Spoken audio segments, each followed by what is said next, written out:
ఇంటికి రా అని ఈ వచనంలో మనం గమనిస్తున్నాం. అయితే ఆయన ఎవరిని పిలుస్తున్నాడు?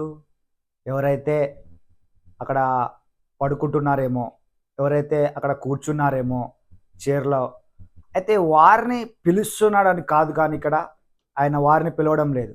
ఎవరిని పిలుస్తున్నారు? ఎవరైతే 3 రోజుల క్రితము, 4 రోజుల క్రితము ఆయన చనిపోయి సమాధి చేయబడిన వ్యక్తిని ఇక్కడ యేసుప్రభువారు పేరు పెట్టి లాజరు బయటికి రా అని పిలుస్తున్నాడు. అంటే యేసుప్రభువారికి ఎంత శక్తి, ఎంత సామర్థ్యము, ఎంత మహిమ కలిగి ఉన్నాడు అని మనం ఇక్కడ గమనించవచ్చు.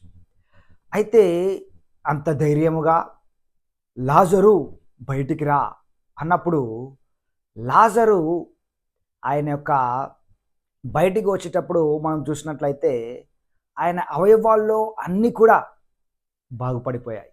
ఏ అవయవము బాగలేదని లేదు కానీ అన్ని అవయవాలు బాగుపడ్డాయి. ఆయన యొక్క లంగ్స్ కావచ్చు, ఆయన యొక్క కళ్ళు కావచ్చు, ఆయన యొక్క చర్మం కావచ్చు, ఆయన యొక్క గుండె కావచ్చు, ఆయన యొక్క అవయవాలు అన్నీ కూడా బాగుపడిపోయినాయి.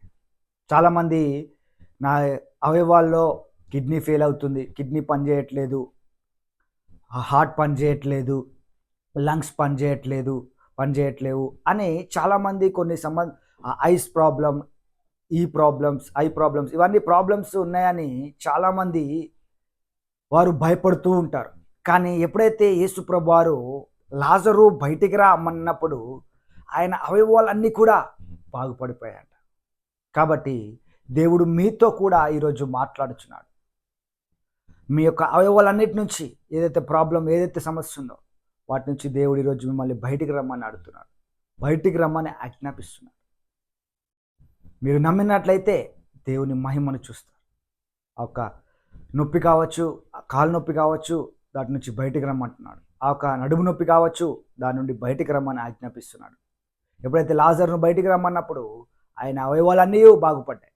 కాబట్టి ప్రతి అవయవాన్ని ఆయన బాగు చేయగలడు. ఆయన స్వస్థపరచగల దేవుడు. ఆయన మహిమ నిమిత్తమై ఆ కార్యమును అక్కడ చేసి ఉన్నాడు. అనేకులు చూసి ఆశ్చర్యపోయారు. చనిపోయి 4 రోజులైన తర్వాత ఈ లాజరస్ను ఏ విధంగా యేసుప్రభు వారు పిలిచినప్పుడు ఆయన బయటికి వచ్చాడు అని అనేకులు చూసి ఆశ్చర్యపోయారు. ఈ వాక్యము ద్వారా దేవుడు మనతో కూడా మాట్లాడుచున్నాడు. మీరు నమ్మినట్లయితే దేవుని మహిమను చూస్తారు అని దేవుడు ఈరోజు మనతో మాట్లాడుతున్నాడు. Thank you. God bless you.